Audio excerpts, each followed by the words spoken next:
That comedian who had his throat cut. His stage name was Khashoggi, killed last week in Afghanistan's Kandahar province, allegedly by the Taliban. Now, Kandahar province is also where Australian soldiers have been based to help protect Afghanistan from Taliban extremists. But America is pulling out now, so we've pulled out too. The Taliban is now roaring back, including to exactly where our soldiers fought and died for Afghanistan's freedom and for our safety. What a waste. And what a sign of American decline. The Taliban have now taken over about a third of the country. In fact, the US Defense Secretary is already talking like he expects the Taliban to soon be ruling the whole of Afghanistan again, as it did until the US invaded 20 years ago to get rid of Al-Qaeda. Taliban early on committed to not providing a safe haven for Al-Qaeda. We expect for them to meet that commitment. If they want legitimacy going forward, I think that's something that they'll have to consider. That's one way to earn it.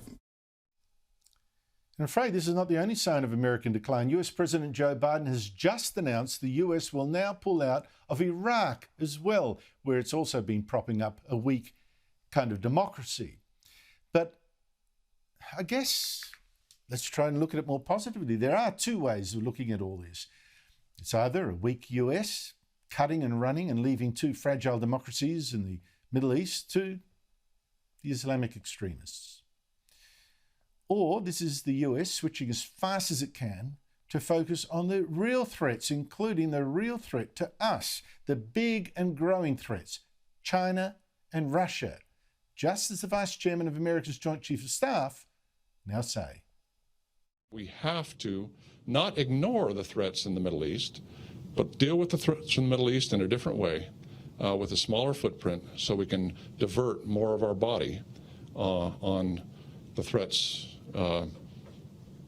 in China and Russia. Joining me is Annelise Nielsen, Sky News US correspondent. Annelise, great to catch up with you again. Look, America getting out of Afghanistan, now getting out of Iraq, already out of Syria. Is this America in retreat, or is it America finally realizing China is a really big and imminent threat and it needs every soldier and weapon it can find? Look, I think you're on the money there, Andrew. This is just a major geopolitical shift that we're going to see in our lifetime, and that's the Western world coming up against the growing power of China. But one of the things to remember in all this is that this language that we've seen coming out of China, especially in this now second summit between the US Biden administration and China, has been about speaking to their own people as much as speaking to Americans. When they say that China is being treated unfairly, that they say that they're being made an enemy by the US and that that's not their behaviour, they want their citizens to hear that. They need them to rally around Xi Jinping as much as they want to take on the US. And what's been really interesting language out of this second summit too is this focus on cybersecurity, because that's the new frontier here. This is where you can see the most damage coming out. Just look at what happened with the oil pipeline in the US that was disabled by a hacker. Of course, that was now pointed at Russia, but that's the real damage you can do here. That made it hard to fuel up your car here for days. That's kind of chaos you can inflict on civilians that you wouldn't have dreamed of in years gone by. So this is certainly an important meeting, but this is all leading up to what's likely to be a summit in October between Xi Jinping and President Biden around the G20 meeting there. So this is where we could start to see an escalation of tension there. And you're right, just that reduced focus on what's happening in the Middle East.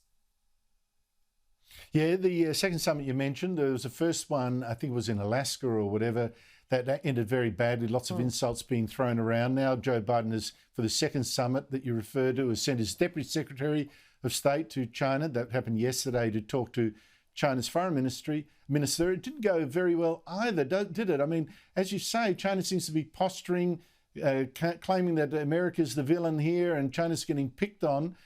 I'm not seeing much of this rapprochement or some ending of the tension at all. No, and look, this second summit didn't seem to go quite as badly as the Alaskan summit. What was interesting there was that especially China was really playing it up for the cameras, and they wanted to have that bluster. They wanted to show that they're really putting America's feet to the fire. But this one, is, as reported from briefings that have come out afterwards with the Deputy Secretary, has been tense meeting. The US hasn't shied away from bringing up human rights issues in Xinjiang and labelling that genocide as well as ongoing human rights abuses there. So that's no small task, but they've also said that they're happy to be competitive with China. And this is at a time when the US has also been spending record amounts of money. They've got their own debt issues. Then they're trying to keep the economy afloat, stable. Supply chains have been disrupted like never before, and they're dealing with pretty bad inflation as well. So this all plays into the Biden administration wanting to make sure they're going toe-to-toe with China, but keep that stability in there. So it seems like there is an aspect of getting all this out before this big summit between Xi Jinping and President Biden. He's previously said he had a good relationship with Xi Jinping, and that even when he took office, they had a long phone call. He's spoken to him, of course, as vice president as well. So I think you're just right in your analysis, though. This is the big geopolitical shift of our time. Everything's now going to be focused on what comes out of China next and the threats there. Yes, and Afghanistan can go hang, and China's making a lot of propaganda at the moment about how American allies can't count on America anymore. Look at what's happening in Afghanistan. But to another issue, and one I'm going to discuss with the panel in a second. The United States has been opening up a lot lately, ending a lot of antivirus restrictions. And you now have some states saying they want vaccine passports, a document showing that you've been vaccinated, it's safe to let you in, you can go into businesses or whatever. Although 19 states say that they're against these things, more or less. Now, Joe Biden didn't like a reporter asking him about vaccine passports for federal employees during a press conference yesterday on Iraq. Let's have a listen.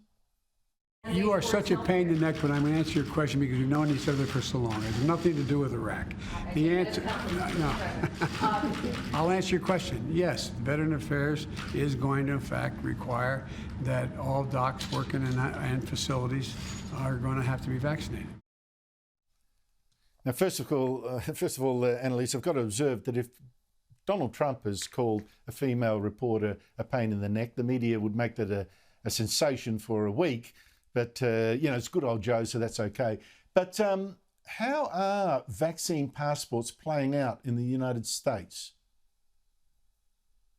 Yeah, notable there too with that bit of pushback against that reporter. She's NBC. It's not the traditional anti-Fox kind of mentality that you'd see that the Fox reporter generally doesn't even get a question in. But you're right, Joe Biden's been pretty aggressive with a few reporters as of late, including in Geneva with the CNN reporter there. But the actual concept of vaccine passports is really interesting because how do you define that? We've seen in New York that they've implemented an app where you can voluntarily put that information and they want to mandate it. But one of the really big issues with this is that there hasn't been that final FDA approval for these vaccines. They're still being distributed in the US under emergency authorization. Now, that's a really big distinction if you're asking people to get it. And the argument for having that emergency authorization go through to actual approval is that you have huge numbers of people, millions who've had this vaccine now. And so you've got these data sets like you've never seen before, but we don't have that necessarily long-term testing of what the long-term implications could be. What we've seen is Donald Trump actually managed to get these approvals through for the emergency authorization pretty quick. And so this is why the questions are now being put on the Biden administration about why can't you do the same? So this is a really significant move from Veterans Affairs to say that they are going to mandate this, they are going to require that. And there are additional powers that the defence sector has over its employees compared to the rest of the country.